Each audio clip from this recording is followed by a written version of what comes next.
weltare ɓiɓɓe fulɓe andu diine maɗa fedde heblo sukaɓe africa weltare tv takkusana yoni to likseyba gorgol to kay hayɗi to hoore fonde to cilona to koɓɓillo ko on takkusan juula ha to galle ceerno abdoula eliman kane to daabiye ko taari ɗum kala ene jeeya e gardiɗi kabaruji men to leydi Mauritanie hono gouverneur de Trarza artima aseta hanki o cérémonie tawi ko uddirgol jeere rewɓe toon to wuuro Erkise to leydi Sénégal ma jaaha to Dabia Odeji kalene jaltugol aduna almami ratiba wuuro ngo biyetenoɗo ceerno Abdoula Elimani Kane ha joni to leydi Sénégal Bassirou Diomaye Faye hoorejo gendi Sénégal en tijja jillu mum altine janggo e talata ɓaawo janggo emo tijja jillu makko toon to Guinée Bissau to leydi Mali ko sagataɓe jogitiɓe mbaɗi jangu mumen e société chinoise goto tawi ko fewloɓe ko fate laaɓi ona société noon taw biyeteɗo COVEC tawateɗo Sara Khayi ɓe duppi dendagal machine aji engine uji e matériel moɓe tawno kala ɓe duppi ha wonti laalaɗe ɓe jeehi laabi mabɓe to leydi kedde Afrique potɗen jaɓɓade ko musidɗo men Alassana Oumar Mbodj habaruji men joolam jaɓiri ma jaaha to leydi Inde to leydi Israël to Ukraine to leydi Palestine bisimilla moon e ketki hotodirte joni joni piren pacciren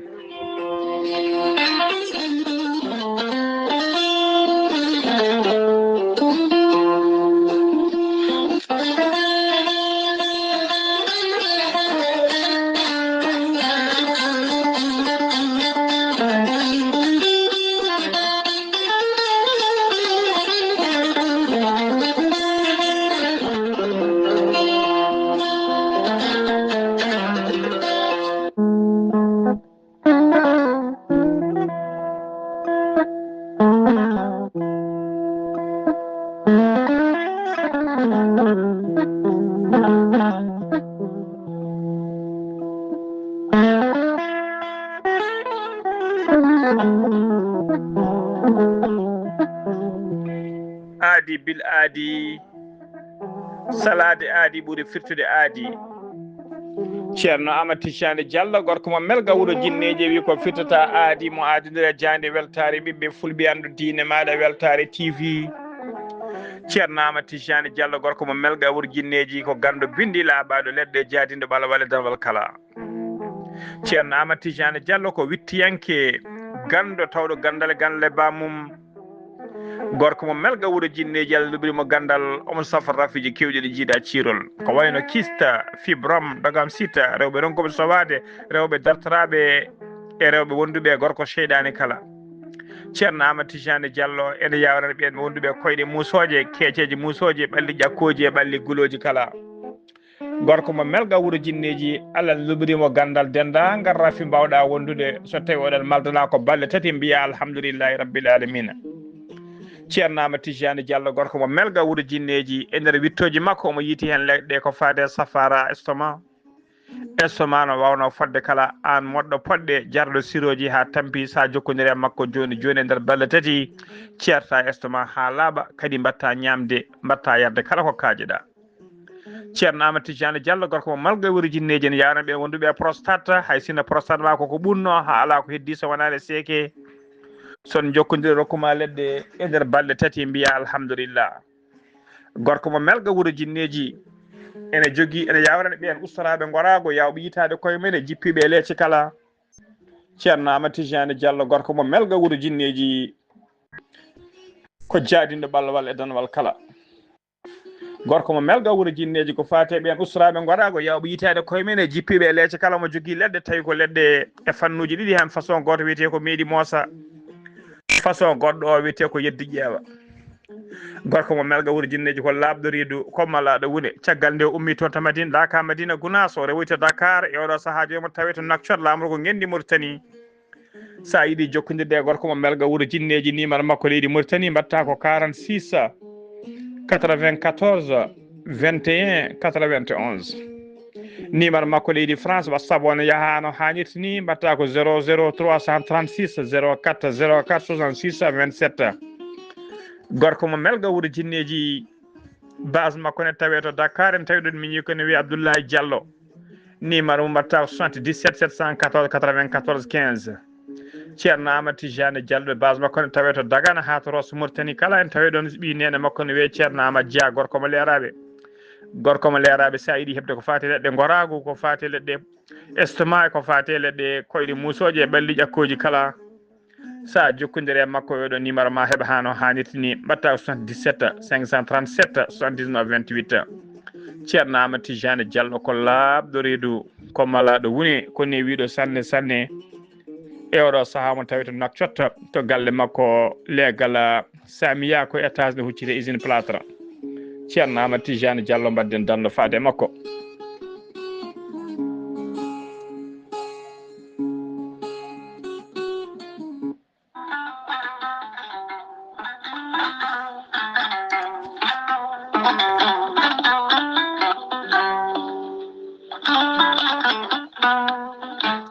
an jambitowo ɓandu musoru ɓandu jaaɗoru ɓandu wuloru koyɗe musoje koppi musoji keceji musoje AVC cardiaque moƴƴiyam dogata e ɗaɗi muɗuma donkuɗo yaade juma e jama e jokkoyde enɗam kala holko jokkodirta koye gorel te heeɓe hutortoɓe ɗum jokkodiri e gorel te kolliti oɗo saaha koɓe jambitanno duuɓe kitale kala ɓe mbi'i alhamdulillah gorel te ko kawisaji mawɗi ko haa ko iwru ko tokkoridi nooro ari ko wallude e safrude ha moni kala yiito hen hoore muɗuma gorel te a ittat ko jamireɗa mbaɗa e ndiyam gulɗam aɗa yara aɗa yiito hen cellal ɓandu maɗa ala effet ala rewam ala haydara ko haako tan wocca ko fewna ha feewi aɗa yara ene lawƴa kala ñabbuji gonnoɗe nder ɓandu maɗa an jiɗɗo jokkodirde e tonggode gorel te walla ni site gorel te jangana hoore maɗa ko jangta e gorel te jahata koto internet a tappa toon www.gorelte.com joni jiya toon ko safrata e ñabbuji cuɗotoɗe ɓalli kala so tawi noon ko tonggode gorel te jiɗɗa hebde gonɗa koye nder leydi Mauritanie jokkodirta koye Adama Niang ɓuurandirede Boy Nasa on noon mbatta ko 47 85 20 96 walla so tawi koto sehili baabi gonɗa e ko taari ɗum kala jokkodirta koye Elimane Ndiaye 46 57 85 92 so tawi gonɗa koto kay hayɗi e ko taari ɗum kala jokkodirta koye Acca Keɓe 46 46 48 86 walla so tawi koto Nouadhibou gonɗa jokkodirta koye Seyni Niass mbatta ko 46 53 52 43 so tawi gonɗa koto États-Unis de Amérique jokkodirta koye Abousso Kawral Fouta Business +1 34 77 01 56 77 so tawi gonɗa koto leydi France jokkodirta koye Haruna Ngayda 06 50 99 64 43 musidɓe tedduɓe gorel te e jeese men dañen jama kettode kaburuji mon e ɗemgal pulaar Afrique, Asie, Europe, Amérique, Moyen-Orient, Océanie. Jam ñalle mon musidɓe tedduɓe eɗen gone aletta nogas e joyya lewru duujal hitande ujunnaji ɗiɗi e nogas e joyya habruji mon e ɗemgal pulaar e haalirde he ko musidɗo mon sehil mon Ghali Abouba to karallagal ha mbawon yiide en to banggue nate ɓosoje ko miñi men sehil men Saydou Abouba ko adi kabruji men e ɗemgal pulaar jayde mon jayde weltare ɓiɓɓe fulɓe andu diine maɗa e gardagol Sar Abdoulaye Sarr fedde heblo sukaɓe Afrique e gardagol ceerno Habous Diallo eden pecca sunare men e dendagal ummal islam kala ha tenti non e ɓesgu daabiyanaɓe e likseyba gorgol naɓe jaltugol aduna biyetenoɗo ceerno Abdoul Elimani Kane ceerno Abdoul Elimane Kane noon ko kañum wonno almami ratiba wuro daabiya ko aseta hanki o noon o hooti jomi ko eɗen pecca sunare men noon dendagal kan hanɓe dendagal sisiɓe e dendagal taltalɓe daabiyanaɓe e likseyɓe naɓe kala eɗen mbiya tan nde Allah yurmotomo yafomo harnamal janna kanko e dendagal mayɓe julɓe kala eɗen pecca sunnare men kadi e ceerno Samba Tall almami juma mo Ponte Noir e ndeɗo ustare nde mbiya tan nde Allah yurmotomo yafomo harnamal janna kanko e dendagal mayɓe julɓe kala allahumma amina. hono noon mbiruɗen e gardidi kabaruji men koto leydi Mauritanie puɗoɗen ha leydi Mauritanie e leydi Algérie ɓe cifande ɗiɗi noon tawi ko des accords de coopération fannu kay tawi koye fannu kay rende ko wiyeteɓe les consommateurs e haɓade kadi kala ko fati fraude e ko wiyete contrôle qualité ko wiyete contrôle qualité taw ko produit ji natoji e nder leydi ɗiɗi woni leydi Mauritanie ha to leydi Algérie kala ko sifande ɗum noon tawi ko sifande armenide nde so tawi ko sifande ɗiɗe ɓiiri nde noon ko ɓeydude kay ko ɓeydude kay garditinde e registre du commerce to banggue leydi Mauritanie noon sifande nde noon koye kulola biteɗo Zainabou Mintou Ahmed na kañum woni jaagogal leydi Mauritanie kalfinaɗo ko fati e juulagu woni ministre du commerce et du tourisme so tawi koto banggue leydi Algérie noon sifi ɗum ko biyeteɗo Tayyeb Zitoumi on ko ministre du commerce intérieur et de la promotion des exportations mo leydi Algérie cifande ɗiɗi ɗe kala noon koye mbadi kay yidde ɓeydude kay jokkodiral kay moƴƴal e koddigal moƴƴal ha tengti to banggue faggudu to banggue jeeygu kay hakkude leydi ɗiɗi woni to leydi Mauritanie e to leydi Sénégal ha joni ko leydi Mauritanie kedo leydi Mauritanie e leydi Algérie ɗaccon hague ha joni ko leydi Mauritanie kedoɗen ko ñande alkamisa paaɗo ɗo ko ñande en tigui yanata haalaɓa ko fate ñawore o biyeteɗo Ahmed Wula Samba tawi ko lundiyanke laamu ngu kanko nden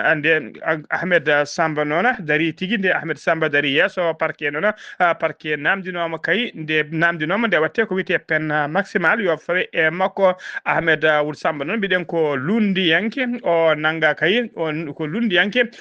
o nanga kay ko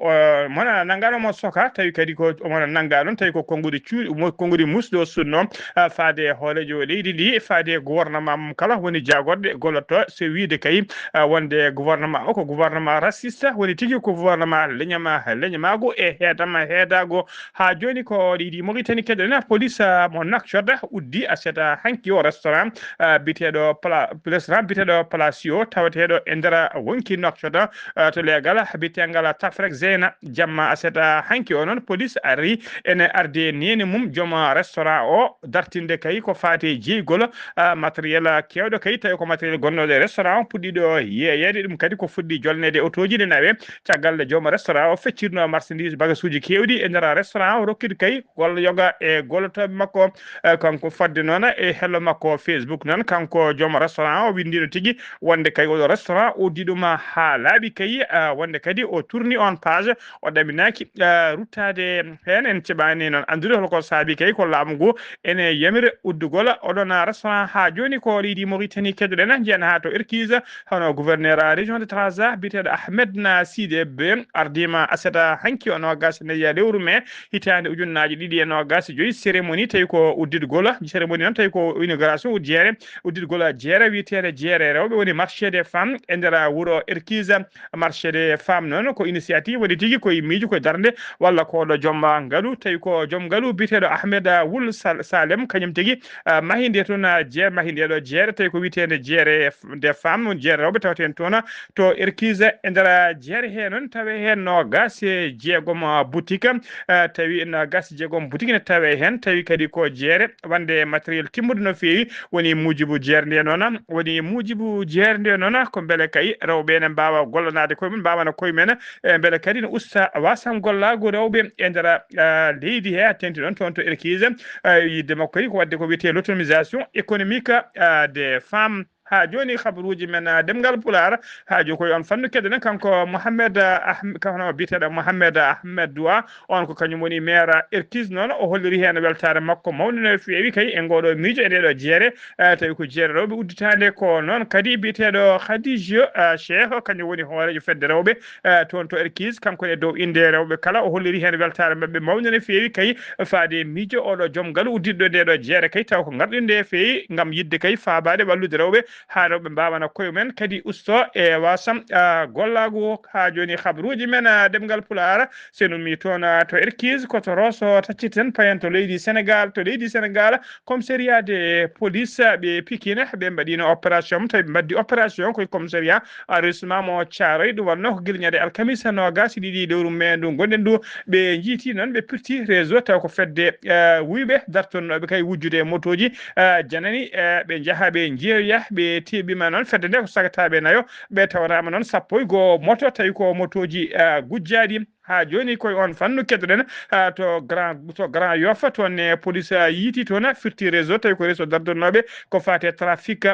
drogue ɗum wonno ko ñande nogas e goho lewru mai ndu gonɗen ndu to legal bitegal Arafat e to cité millionnaire ɓe nanggui toon ɓe nangga ɓe nanggui toon sagataɓe jeeyo foof noon ko Sénégal naaɓe ha joni ko leydi Sénégal keddoɗen accident musɗo waɗi e dow autoroute péage arata hande o subaka accident o noon waɗi koye tronçon hakkude Bambey faade Diourbel ko auto goto noon mo hinde 4x4 tawi ko Toyota RAV4 immatricule makko ko DK 4587 BK ko kañum tigui felɓodiri e camion ben immatricule mum ko matricule mum noon ko AA 576 BS-DL G3 choc o noon ko choc musɗo no fewi Allah choc o musɗo noon mbiyen yimɓe ɗiɗo mbasi hen pittari men tawi kadi ɗo kala maayi ko sur place waɗi kadi barmuɓe hen taw ko barmanɗe musɗe no fewi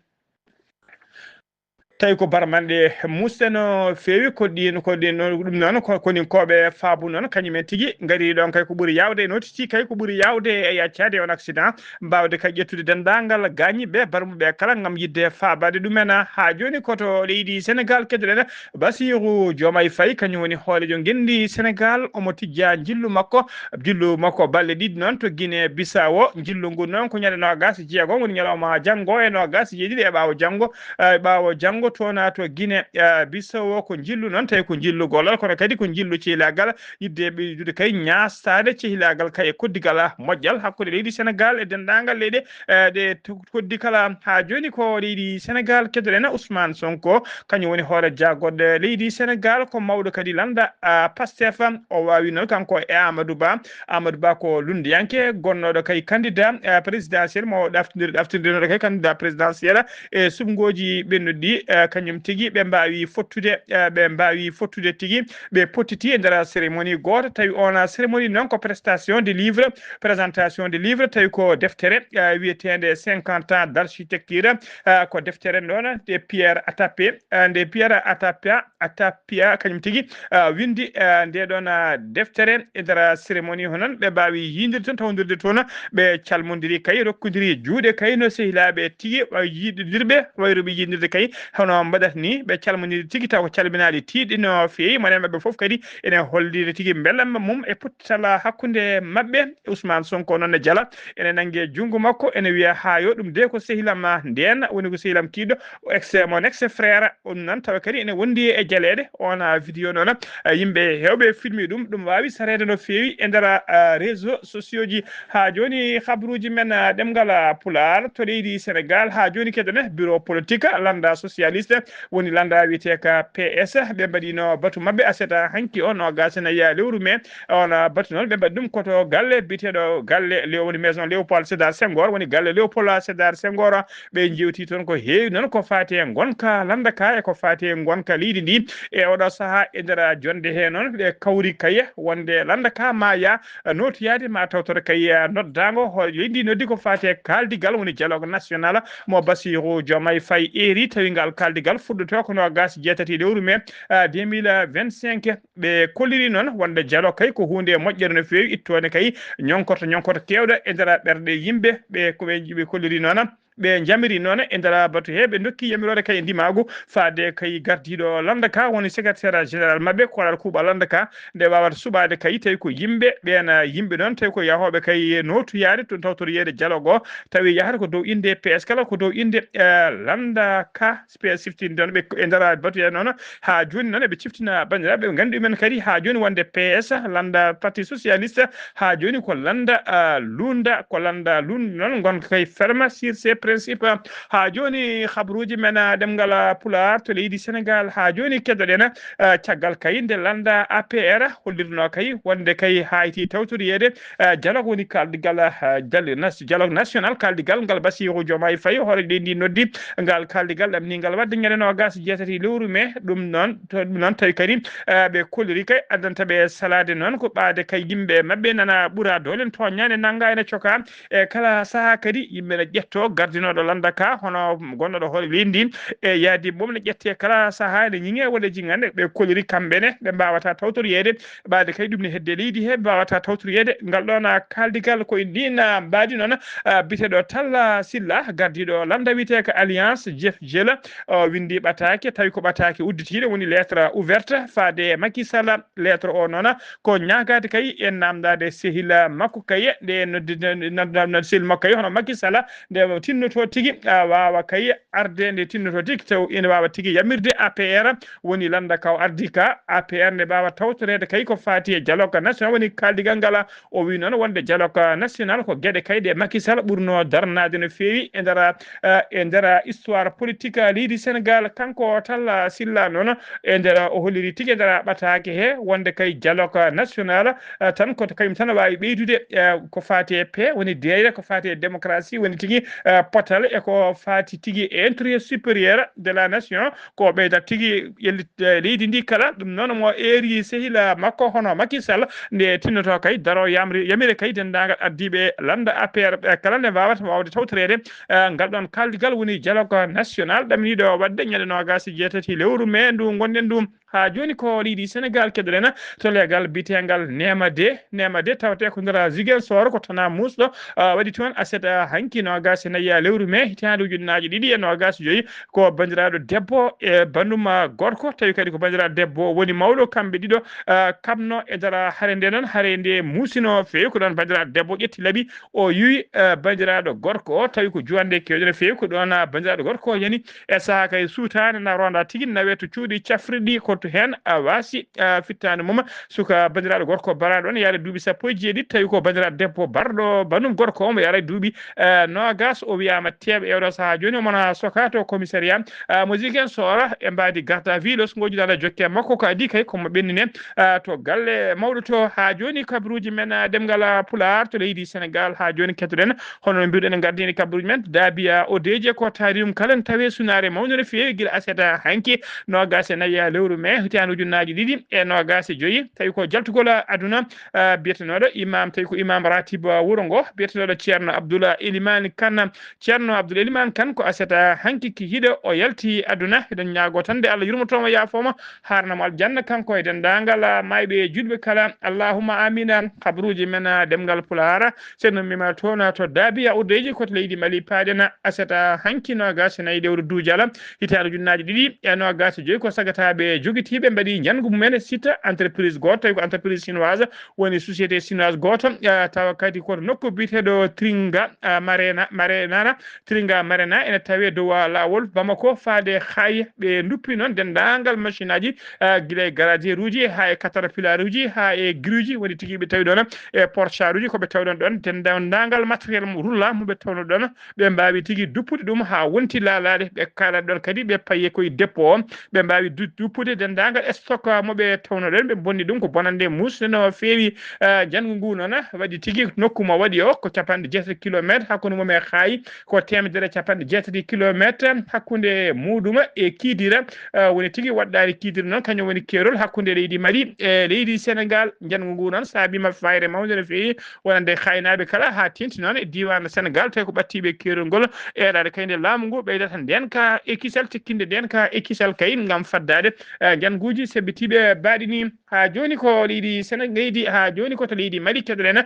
leydi Mali ha tenti noon e dilloɓe to banggue kaya pinal woni tigui culture en leydi Mali tawe sunare mawni no fewi jaltugol aduna ha biyetenoɗo Nouhouma Cissé Nouhouma Cissé noon ko comédien molanteɗo Allah no fewi woni tigui ko baɗannoɗo jalni ko ɓurno lollude tigui ko bañe ko aseɗa hankinogas e nayyi lewru mai 2025 o yalti aduna ko neɗɗo noon jiɗaɗo korsinaɗo no fewi ko fayti kay e wirwinde makko noon laamu ngu suwa taw e koroji makko kala cuwa taw ɓayyinde ko fati hen programme wirwinde makko mbiyetande Allah yurmotomo yafomo harnamo aljanna kanko e dendagal mayɓe julɓe kala allahumma amina ha joni ko leydi Mali keddoɗen e nder district mo Bamako laamu ngu ummanima kay ko fati ittude dendagal ñonkoto tawateɗo e dow avenue ji woni dow boli mawɗi kay tawateɗi e nder lamorgo leydi tawi kadi koye miijo jagolgal kafinagal ko fata ya gatta woni ministre des transport ko kañum tigui ummini ɗiɗon golle nokkuji ɗiɓe yofi ɗon e oɗo saaha joni ko tronçon ko ummini kay ko tronçon kay ummade ko wiyete jikkoro ni to pont biteɗo pont woya wakka yoko e ha yettoyo tigui to wiyete sebini koro e nder commune 6 mo Bamako dendagal ñonkoto koɓe tawi hen guilay otoji paaɗi hay otoji garɗi kala ɓe jogui ko lengge mabɓe ɓe cutata ɓe mbawa e tigui e dow otoji ɓe mbawa ittude ɗum yadude hen gam ittude ñonkoto ha laaɓa gam kaydi laɓɓinde dendagal wuro Bamako lamorgo leydi ndi ɓe kolliri noon golle ɗe noon ko société biteɗo ANSR wondude police nationale e mairie commune 6 kamɓe kala dende junggo e fandu kay wadde oɗo opération kadi ɓe kolliri soɓe gayni ɗiɗo nokkuji dendagal nokkuji district Bamako kala koɓe wawa ɓe yettade ɗum ha joni habaruji men ɗemgal Pulaar ponɗen kadi Afrique eɗen ponno jaɓɓade musidɗo men sehil men Alassane Oumar Mbodj en keɓani hebdemo noon ñalawma hande o eɗen ñaago tan yato ko jaam Allah joguimo habaruji men jolam jaɓeri koto leydi enda paaɗen laaɓu leydi enda noon ɓe kolliri tigui wonde bateau tawi ko bateau goto porte conteneur woni tigui bateau jollo conteneur uji tawi kadi ko dimnoɗa ha teddi marchandise mo rimduno noon ko marchandise dangereuse woni ko marchandise kulɓiniɗo mo moƴƴani no fewi kañum tigui waɗi kuule o yuwi bateau o yuwi e nder maaje kaɗɗe ɗe leydi enda ɗum gase nayo neɗɗo noon tawi ko tawatanoɓe e bateau woni membre équipage kamɓe kala ɓe mbawi dandede hay goto hen wasani fittan kamɓe kala ɓe mbawi dandede ɓe kolliɗon wonde ko cargo bateau ko cargo mawɗo pavillon taw kadi ko pavillon woni ko araray leydi Libéria kañuma weɗantono dow makko kanko bateau noon ko hinde cargo ɓe mbiyatamo ko MSC